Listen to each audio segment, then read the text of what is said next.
All right, this is an emergency slingshot video. We need to talk about Gannon BUHR'S back leg, and we need to talk about it right now. Slingshot the likes, smash up the subscribes. Let's get into it. Okay, so the purpose of this video is to help those of you who are wanting to use the back leg actively not get discouraged or even injured trying to do something that I'm going to point out here. And this is something I've ran into before because this is something that both Paul McBeth and Gannon BUHR do, and I actually do it myself as well. Before I continue, I'm just going to say that if you are not into using the back leg actively, then this video is not for you at all. So I've been teaching the active back leg drive for 4 years now. And one thing that happens when people buy into the back leg and they're like, okay, I want to start using this, it makes sense, they end up studying more. So they're looking at Paul McBeth or whoever, they're focused on the back leg, and they always end up noticing that, hey, Paul McBeth drives his back leg before the front foot even touches. So if we look at Paul here, those frames right there on the back leg, I'll just scroll literally back and forth here to here. That's already him driving that back leg. And as you notice in those frames, his front foot's not even touching, let alone bearing weight. And then, boom, that back leg drive continues. Now he's made contact.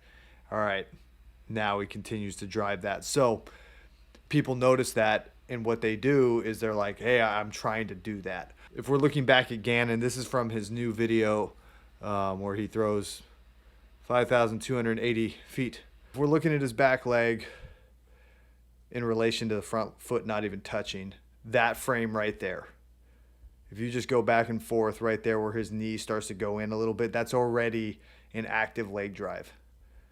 And then we get that frame, which is very obvious, and literally that leg's driving, his foot touches at the end of that drive, right?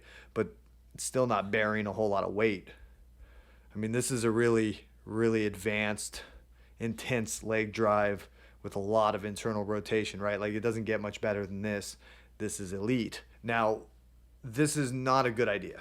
When people who don't know how to use the back leg try this, it opens up their whole front leg. They end up opening their right hip, their front leg. They end up just opening everything up, which sacrifices a good brace. Because the thing about using the back leg is bracing is now fundamentally different.